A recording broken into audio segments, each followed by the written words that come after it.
Welcome to the Pirls Stock Market Commentary video featuring the proprietary Bull-Bear Point and Figure Market Breadth Summary Chart for October 30th, 2016. Market breadth. With this past week's market decline, our Bull-Bear Point and Figure ratio at 0.93 fell from 1.19 last week, moving from bullish into bearish territory. The total count of securities in bullish or bearish patterns increased 2% to 3,097. The count of bearish stocks increased 15%, while the count of stocks in bullish patterns decreased 10%. The Pirls PNF Market Breadth Summary Chart shows us a market now the first week in bullish territory. Paid subscribers have access to the Open Office Calc data from which the chart is generated. You may become a paid subscriber by visiting s2pmarketsignal.com, clicking membership, clicking register, and following the prompts. To subscribe to the weekly version of the stock market commentary via email, free of charge, simply enter your email address in the space provided and click subscribe. The well-known market breadth indicator, the Nasdaq McClellan Summation Index, fell 172 points for the 12th decline in 13 weeks. At a negative 186.45 points, it continues below all five tops above plus 100 and continues above all five bottoms below minus 100 in the last 3 years. Volume analysis. In this week's volume analysis, the Nasdaq Composite Index ended in neither accumulation nor distribution mode, with average daily volume higher than the prior week. In the last 2 weeks, the Nasdaq had 2 accumulation days and 4 distribution days. Accumulation days are counted when the index closes up on higher volume than the prior market day, while distribution days occur when the index closes down on volume higher than the prior market day. Last week, the Nasdaq ended in neither accumulation nor distribution mode on lower average daily volume.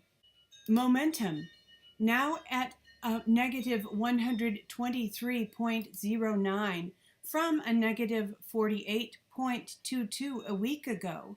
The CCI 20 daily in a Woody's downtrend at Tuesday 10:25 close presented a zero-line reject short entry signal within the plus or minus 50 range and declined for the remainder of the week. We will follow the results of this trade simulation in next week's commentary. In Woody's CCI trading system, 6 consecutive bars above or below zero are required for a change of trend. The weekly CCI 20 of the Nasdaq Composite Index began a Woody's uptrend 26 weeks ago, while the daily CCI 20 began a Woody's downtrend 1 week ago. The CCI 20 weekly has fallen to a positive 46.21 from a positive 55.36 last week, now within the plus or minus 50 range for a new zero-line reject long entry signal if the CCI 20 weekly should rise next week. Industry rotation, the last 2 weeks. All of the top 5 industries are positive, and all of the bottom 5 are negative. Summary: gold and silver, banks, and some tech on top. Oil services and REITs on the bottom. Bullish, KBW Bank continues in the top 5. Oil services continues in the bottom 5. Computer hardware, semis, and networkers have left the bottom 5 and entered the top 5. Bearish, gold and silver has entered the top 5. REITs has left the top 5 and entered the bottom 5. Focus this week from www.zerohedge.com. The story of durable goods is the story of the global economy. By Jeffrey Snyder via Alhambra Investment Partners. The following are some key points.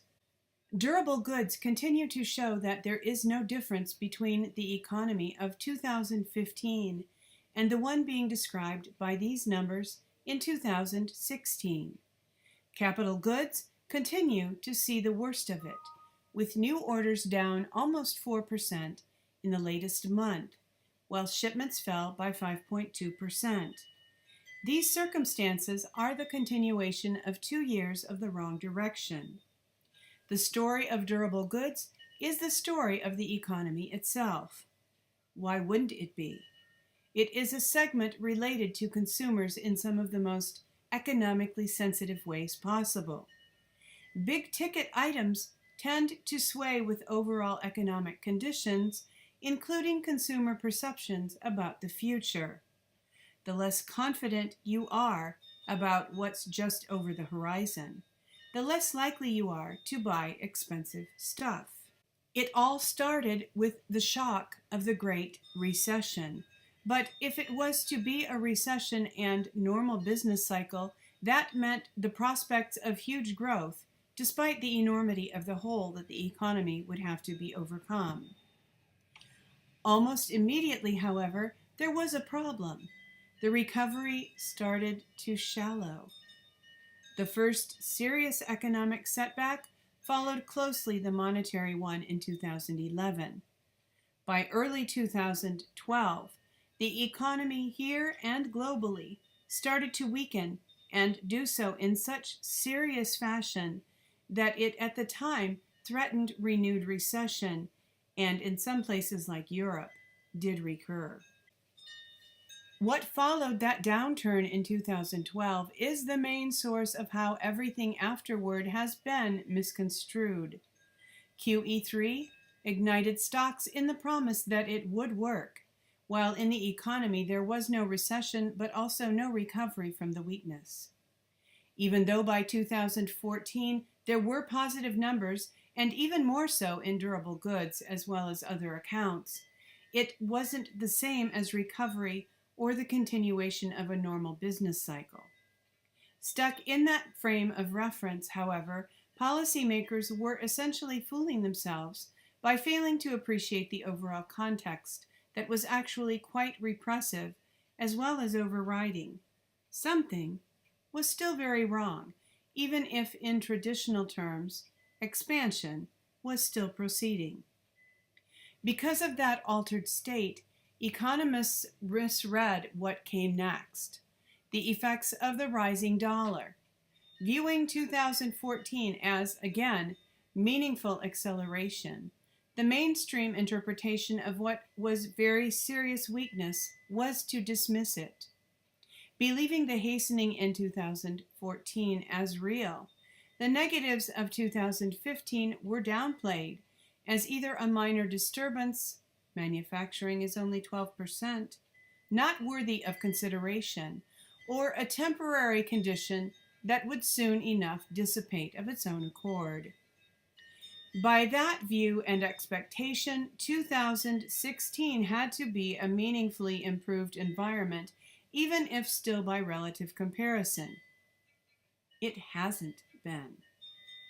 Here's the part that economists, policymakers, and the media, all three largely indistinguishable from each other, miss. Lack of true growth is contraction, and the worst kind, because it isn't recession contraction, it is depression contraction. In the former, all is forgotten after a time. In the latter, where even occasional positive numbers can be and often are highly deceptive, time is the biggest problem. In 2016, that latter realization can no longer be avoided, which is why we have seen orthodox institutions like the IMF and World Bank give up completely on the recovery idea, and where central bankers are now defending QE and ZIRP and NIRP forcefully for years, suddenly admitting some of their faults and desperately searching for alternatives. It is not a business cycle, There was no recession in 2008 and 2009. There was a contraction, but it was instead a full dislocation, which represented a huge shift in systematic factors, starting with, of course, the euro-dollar. What we see of U.S. conditions is also what we find all over the world. At each of these monetary intervals, the global economy absorbs the hit and weakens, but doesn't recover from it. What appears to be stabilization or even minor improvement is really just the interim between monetary events that transpire only in that one direction, negative pressure. Letting go of QE and accepting the decaying dollar as the actual monetary basis for the global economy is the key to translating what appears to be an impossible enigma into a coherent basis for understanding what is still tragically occurring. Thank you for viewing this week's Sand to Pirls Stock Market Commentary video featuring the proprietary Bull Bear Point and Figure Market Breadth Summary Chart compiled by Donald Pearl, www.s2pmarketsignal.com.